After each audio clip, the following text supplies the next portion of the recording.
Hey everybody, Steve at Benford Guitars here. Today we're going to talk about going over a basic setup of a guitar. Today's victim is this limited edition Snake and Lotus guitar that I'm just finishing up. And it's available if anybody's interested. So this guitar is pretty much set up, but I'm going to go over a few of the tools I used and how I approach things, and hopefully give you a few tips here. You don't really need a lot of tools to do a setup, but there's some out there that makes life easier if you want them to. Okay, so first things first, gotta have your guitar strung up, and strung up, tuned to pitch. And the reason we do that is because we need the tension on the neck so we can see what the neck is doing. And for me, that's the first thing I do is kind of put the neck where I want it to be. In my case, my personal preference is to have it almost flat, just a little bit of relief. And relief is an upwards curve, so the nut is higher than the bridge. So there's kind of a working order that I tend to go through, and intonation is in that mix, and it's actually the very last thing that I do. So first things first, we're going to go down to the nut. So once I have the strings tuned up to pitch and I have them have the neck where I want it, what I'll do is I'll start addressing the nut. So what you want to do is, one of the tools that's nice to have in this instance is a capo. Again, this is one of the things that I use it. If I can't find it, if it's buried under the bench somewhere, I go without it. It's not a big deal. So what we're going to do is we need to set the height of these nut slots. And this for me is a very challenging thing to do. There's a couple different ways you can approach that. But what the main goal is to have all the strings, as even as possible away from the frets here. And that's a personal preference thing. You can have some higher than others if you want. And if you're playing slide, you might want to have them up a little bit higher even yet. So what you want to do is if you've got a capo, you can clamp it on the 3rd fret. I have a tendency to not use a capo in this instance because it's just easier to work, because I have to clamp the capo and then remove it and clamp it and remove it, and I'll show you why here. So what you want to do here is, we'll just pretend we're not using a capo. You want to push down on the 3rd fret and see where the string falls above the 1st fret. So if it's like just barely above it or barely on it, that's about where I want it to be. Sometimes I go just a tad bit higher. And then what you do is you work the nut slot down until you get the measurement that you want. There's another way to do it, and so this is a totally visual way. And I do a lot of this type of thing where I'm pushing on it and seeing how far it goes down, and I'll come around and do some basic chords and see if it feels like I'm really having to push down to get that to go, or that sort of thing. I have a very light touch, so and I don't strum very hard, so I can get away with really low action here. Some people who really are crab claw this thing and beat the heck out of it need to have a little bit higher action, otherwise the guitar will start buzzing. So one of the ways that you can do this is if you take a digital calipers or some sort of measuring device, you can lay a straight edge across these 2 frets and then take a ruler like this and lay it down here, and you can measure how tall your fret is. Okay, and that's really important to know that, and here's why. Another way that you can go about cutting this fret slot is to get some feeler gauges like this set up, and you stack up the right amount of feeler gauges. So say, I'm just going to make up a number here, say the height of my fret was 0.04. Well, obviously I don't want to cut it lower than that or that height, or it's going to buzz. So what I would do is I would stack up some feeler gauges that are 0.005 or even a 0.01 taller than my fret, and slide it under here. So then what would happen is this is under there like that. You take your nut file and you start filing the nut, and when you hear metal on metal, you're done. Pull it out and see where you're at. I haven't, I typically don't use feeler gauges just because these particular ones, when you stack them up, they're really stiff and it's hard to get in there and know whether I'm getting an accurate reading or not. So one day I just devised this little idea. It's a used emery board that I get from Walgreens or whatever drugstore that women use to do their fingernails with, and I use them for sanding sticks, which are great. But what I did is I super glued on a guitar string, just a cut off piece of guitar string. And this particular guitar string was a acoustic guitar string, and it was, I was supposed to say 05, but it's 0.05, or maybe it's 0.5. Anyway, 0.053. And yeah, it's 0.053. So what this is now this is my feeler gauge, and I stick it under there, and it's cool because it's flexible, and I put it under there, and when metal hits metal with the feeler or with the files, you're good to go. So you do that for each of them, and then you're on your way. So then you got that knocked out as far as your height goes, and typically what I do is 0.53. I use this one a lot, and it's a little bit taller than I actually need for most of the time.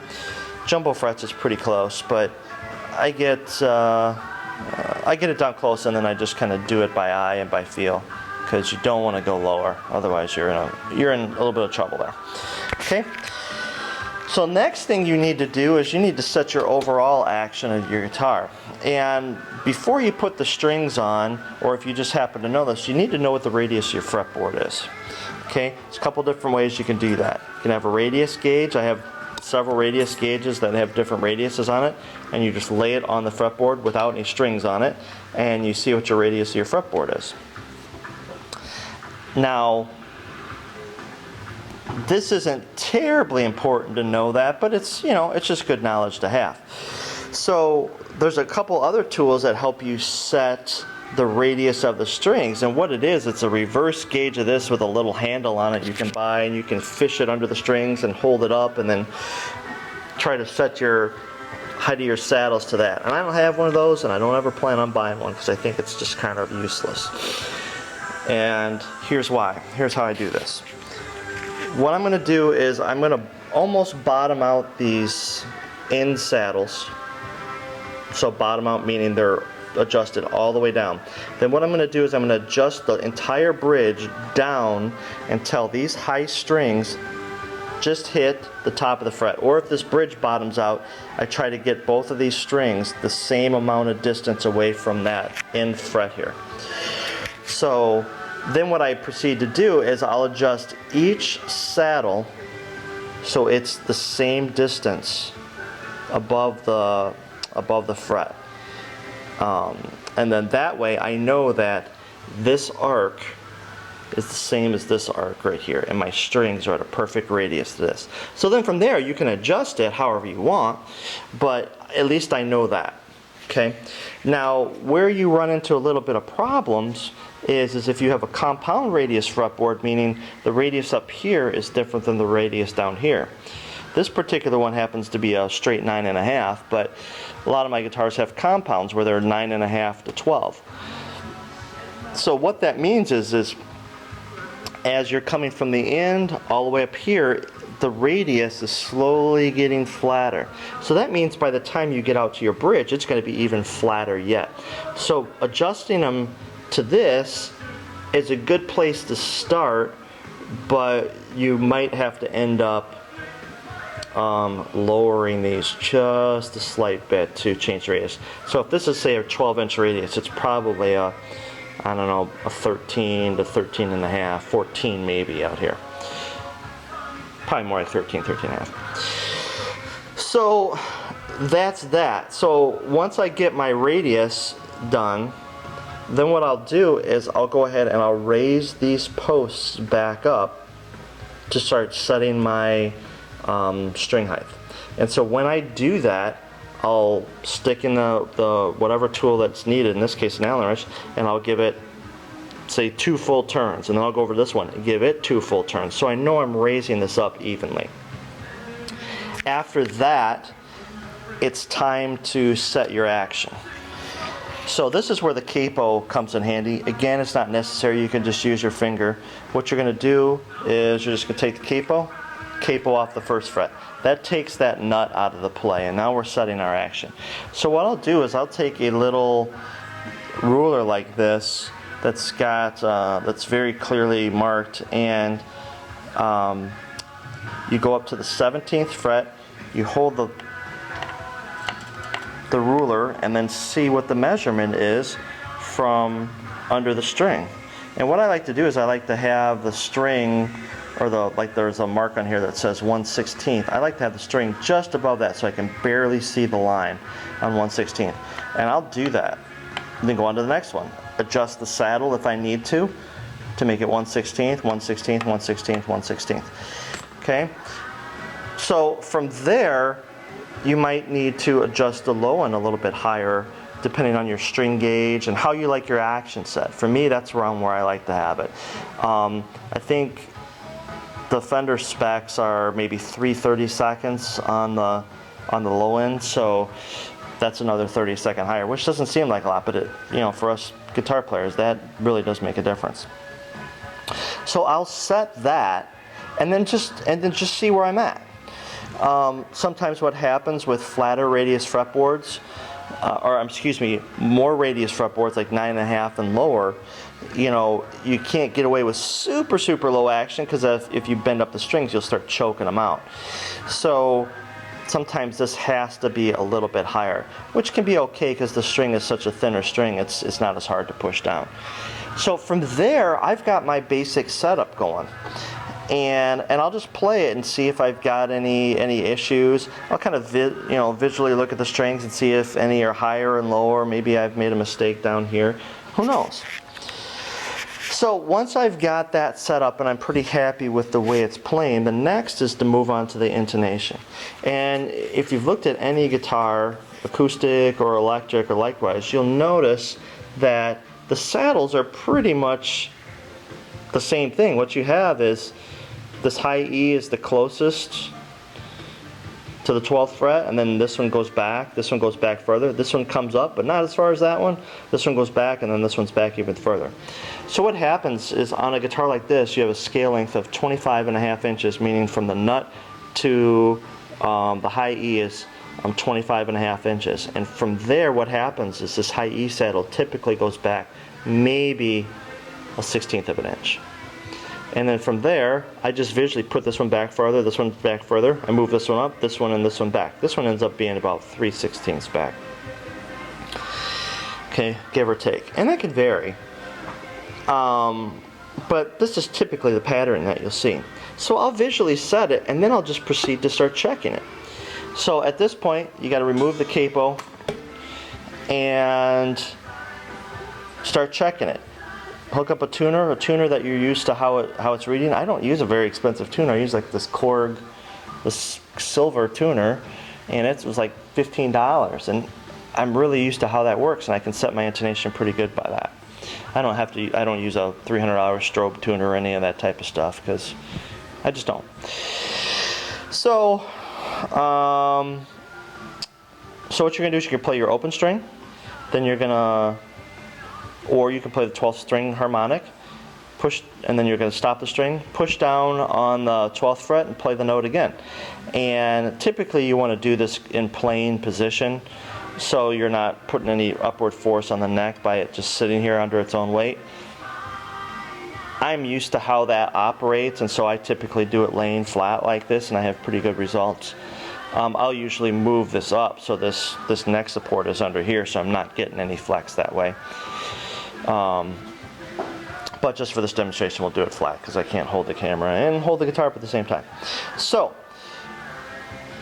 what you're going for is having that 12th fret note and the open string both read dead on your tuner. Okay?